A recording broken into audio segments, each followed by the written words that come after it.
ආයිබෝවන් අදත් ඔයගොල්ලෝ සාදරයෙන් පිළිගන්නවා travel chef YouTube channel එකට. මම අදත් මම රෙසිපි එකක් අරන් ආවා. ඒ තමයි මේ චන්න ඩාල් පරිප්පු එක කොහොමද හදන්නේ කියලා.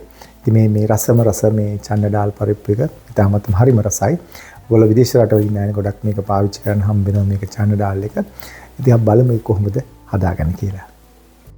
ඉතින් මේ තියෙන චන්න ඩාල් එක. ඉතින් මම ඇත්තටම මේක කරේ වතුරෙන් හොඳට පෙඟෙන්න ඇරියා. ඉතින් පෙඟෙන්න ඇරලා අඩු ගානේ පැයක් දෙකක් විතර මේක පෙඟුණාන් පස්සේ තමයි මේකේ ප්‍රතිඵල තව වඩාත් මේ ලේසි වෙන්නේ. මේකේ ප්‍රතිඵල හොඳ වෙන්නේ. මොකද මේක මම නිකනුත් හදලා තියෙනවා. ඒකෝට සමහරලාට පොඩ්ඩක් හයි වෙන්නත් බලනවා.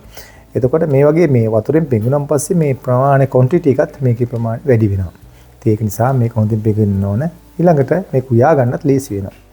ඊළඟට අපිට අවශ්‍ය වෙන මේ ටික තමයි මෙතන තියෙන ලුණු තියෙනවා. ඊළඟ කරපිංච තියෙනවා. ඊළඟට මෙතන තියෙන අවමිරිස් එක රතු මට රතු පාට එක හම්බුනේ. ඊළඟට තමයි මෙතන රම්පේ තියෙනවා. ඒ වගේම මෙතන අපේ කුළු බඩුව ගත්තාම මෙතන තියෙනවා මේ අමු 3-5 එක මෙතන තියෙනවා. ඊළඟට උළුහාල් තියෙනවා. ඊළඟට මේ අබ ඇට තියෙන පොඩි එක. ඊළඟට තියෙනවා මෙතන මේ කෑලි මිරිස් තියෙනවා. ඊළඟට මෙතන මිරිස් කුඩු තියෙනවා. කහ කුඩු. ඊළඟට මෙතන තියෙන කුකුරුදු පොතු. ඒ වගේම තමයි මෙතන සුදු ලුණු. ඉතින් මූලික වශයෙන් මේ ටික අවශ්‍ය වෙන අතරම ඊළඟට අපිට මේක අවසානයේ අපිට පොල් කිරි එකතු කරගන්න වෙනවා.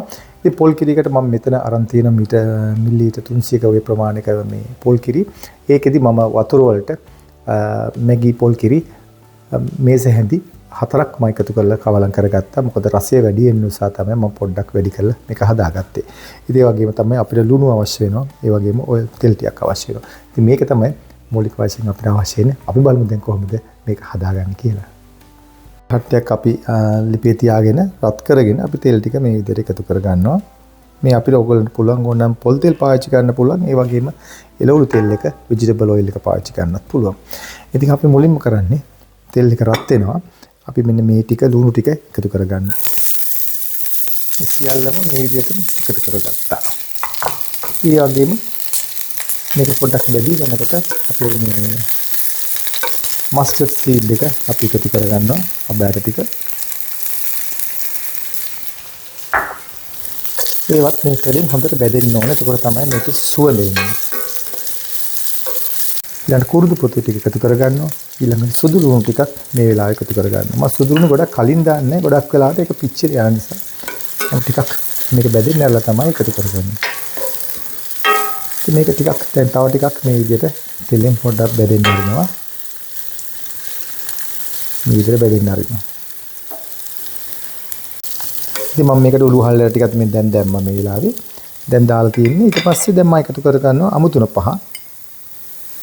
පොඩි ප්‍රමාණය වැඩි නිසා 1 ටේබල් ස්පූන් 2ක ප්‍රමාණය මේකට එකතු කර ගන්නවා. ගින්දර අඩුවෙන් තියාගෙන ඉන්නේ මම. ඊළඟට කහ කුඩු මේ විදිහට එකතු කර ගන්නවා. ඊළඟට මිරිස් කුඩු ටිකත් එකතු කරගන්නවා. ඔයගොල්ලන්ට ඕන නම් නොදා ඉන්න පුළුවන් මිරිස් කුඩු. අවශ්‍ය ප්‍රමාණය බලලා එකතු කරගත්තාම වඩාත් සුදුසුයි. ඉතින් මේක පොඩ්ඩක් තෙලෙ මේ විදිහට යාන්තම් මේ කලවම් කරගෙන චුට්ටක් බැදින්නත් ඇරලා ඊට පස්සේ මම එකතු කරගන්නවා මගේ මේ චන්න ඩාල් එක. අපිට කොක්කම දාලා දැන් මම වතුර ටිකක් තව මේකට දානවා. මෙන්න මේ ගානට වතුර තියෙන්න ඕනේ. මේක තැම්බිලා තියෙන නිසා මේ විදිහට තියෙන හැරලා මේක හොඳින් කලවම් කරලා මේක සාමාන්‍ය මේ ගින්දර ගොඩාක් වැඩි කරගන්න නැතුව මේ මද්ද ගින්නෙන් මේ විදිහට මේක හොඳින් තැම්බෙන්න අරින්න. මොකද ඇත්තට මේක තව ටිකක් හොඳින් තැම්බෙන්න ඕනේ. නැත්තම් අපිට කිරි දාන්න බෑ කලින්ම. නැත්තම් කිරි ටිකත් එක මේක ඇවිල්ලා යන නිසා තමයි අපි මේ විදිහට මේ වතුරෙන් මේක තැම්බෙන්න අරින්න. තව ටිකක් දුරට. දැන් කොහොමද මේකේ තත්ති කියලා ඇතුළ තැම්බිලාද කියලා. මේක හොඳින් තැම්බෙන සුවඳකුත් එනවා. වගේ මම දැන් බලන්නේ ඇටි මේ හරියට තැම්බිලාද කියලා. මොකද ඒක ටිකක් වෙලා යන නිසා තැම්බෙන්නේ. ඉතින් අපිට මෙහෙම ඇටයක් අත ගාලා මෙහෙම බලන්න පුළුවන් ඒක කොහොමද තත්ති කියලා. ඔය දැන් almost ready. මට ඕනේ තව චුට්ටක් මේක තැම්බෙන්න. ඊට පස්සේ මම කිරි ටික දාලා නැවත වතාවක් මේක මේ වගේ නැටෙන්න අරින්න ඕන. ඒක නිසා මේ තා පොඩි වෙලාවක් මම මේක තියන්නම්.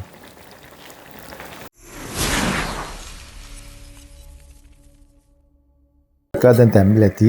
ඇත්තටම දැන් පේන වතුර ගතිය චුට්ටක් අඩු වෙලා තියෙන්නේ. තැම්බිලා තියෙන්නේ. දැන් මම මේකට පොල් ටික මම මේ වෙලාවේ එකතු කරගන්නවා. ඊට පස්සේ මම මේකෙදි මම පොඩි ටෙම්පරාදුරක තුඩින් දානවා අර පොඩ්ඩක් අර ලස්සන පාට එන්නත් එක්කම ඉතින් පොඩි ලුණු ටිකක් මේ ටෙම්පරාදු කරලා කෑලි මිරිස් ටිකකුත් එක්ක මම මේක දාලාම ඔයගලන්ට පෙන්නන්න. ඉතින් මේක දැන් තව ටිකක් වෙලා දැන් මේ විදිහට මේ වහන්න යන්න එපා මේ වෙලාවේදී. මොකද සමහරලාට මොකද මේ කිරි දාලා වහලා තිබ්බම පස්සේ සමහරට උතුරන්නත් පුළුවන්. ඉතින් ඒක නිසා ඒකත් පරිස්සම් වෙන්න ඕන. මුල් ටිකේ ඕනනම් පොඩි වෙලාවක් වහලා තියලා පසුව මේක ඇරලා මේ හැඳි ගාලා මේ හොඳට පොල් කිරි ටික තැම්බෙන්න අරින්න ඕනේ. මොකද නැත්තම් පොල් කිරි මේ හොඳින් තැම්බුනේ නැතුනොත් මේකත් එකට කවලම් වල එකම විදියට ඒක නිකන් පිලුම් රහක් එන්න පුළුවන්. ටිකක් වෙලා ගියන් පස්සේ නරක් වෙන්න පුළුවන්. රත් වෙලා මේ විදියට මම ලුණු ටික එකතු කරගන්නවා. මේකෙදි මම අබ දාන්න යන්නේ නැහැ. අබ ඇට මොකද මම කලින් මේක අබ දාපු නිසා මම මේක කරන්නේ මේක ලස්සනට දාන්න උඩින් මේ හොඳ පෙනුමක් එන්න. ඒකයි මම මේක කරන්නේ.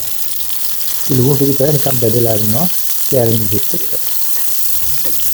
ඉතින් මේකෙදි මම දැන් ලුණු ටික එකතු කරගන්න මේ වෙලාවේ මේක මම අන්තිමට තමයි ලුණු දාන්නේ. අවශ්‍ය ප්‍රමාණය බලලා ලුණු එකතු කරගන්න. නැත්නම් ලුණු වැඩි කරගන්නත් එපා. ඉතින් අතරේ ඔයාලට පේන්නේ නැති මම මෙතන ටෙම්පරාදුවත් ලෑස්ති කරගන්නවා. ඊළඟට මිරිස් කරල් කීපයකට මම මේ විදිහට එකතු කරගත්තා. ඒ වගේම මේ කෑලි මිරිස් ටිකුත් මම එකතු කරගත්තා මේ විදිහට. ඒ ටිකත් එක්ක මම පොඩ්ඩක් බෙදෙන්න අරිනවා.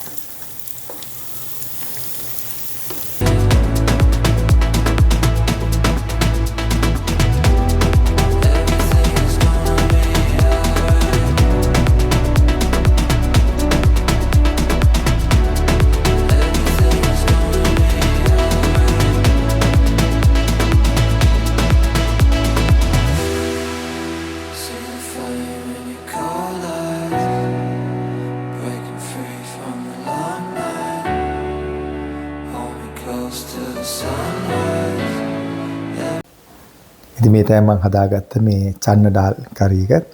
ඉතාමත් හොඳින් ආවා. හරිම සුවඳයි. මොකද මේක තව අර සුවඳ වැඩි වෙනවා අර පොඩි ටෙම්පරාදුවකින්. ඉතින් ඒක තමයි අතන මෙතන වුනේ. ඉතින් මේක ඉතාමත් මේ රසට මේ ඇවිල්ලා තියෙනවා. ඒ වගේම ලුණු ගතිය ගන්නට බැලන්ස් වෙලා තියෙනවා. පොල් කිරි රහයි ඔක්කොම තියෙනවා. මේකේ මේ සම්පූර්ණ මේ රෙසිපි එක මම ඔයගොල්ලන්ට ඩිස්ක්‍රිප්ෂන් බොක්ස් එකේ මම දාලා තියන්නම්. ඒ වගේම තමයි දැන් මේ වගේ වීඩියෝ මම නිතරම කරන නිසා ඔයගොල්ලෝ අමතක කරන්න එපා අපේ YouTube channel එක Travel Chef YouTube channel එක මේ subscribe කරලා තියාගන්න. මොකද එතකොට තමයි වීඩියෝ එක දාපු ගමන් මොකද ලැබෙන්නේ. ඔයගොල්ලෝ පහුගිය දවස්වල මට සමහර අය වෙලා තියෙනවා ඒක මේ වීඩියෝස් එන්නේ නැහැ කියලා සමහර අය සඳහන් කරලා තිනවා. ඇත්තටම වැඩිපුර මම මේ දිනවල short වීඩියෝ ටිකක් වැඩිපුර යන නිසා පොඩ්ඩක් මේ සම්පූර්ණ වීඩියෝත් ඒ අතරින් යනවා. නමුත් ටික ටික තමයි ඇවෙන්නේ. ඒක නිසා නමුත් හැම වීඩියෝක්ම ඔයගොල්ලෝ බලන්න subscribe කරලා තියාගන්න. ඉතින් මම හිතනවා අද මේ වීඩියෝ එකත් ඔයගොල්ලෝ බොහෝ දේ ඉගෙන ගන්න නැති කියලා. නැවතත් මේ වගේ අලුත් වීඩියෝ එකකින් හම්බෙනතුරු අදට ගිහින් ඉන්න ඔබට සුබ දවසක්. ආයිබෝවන්.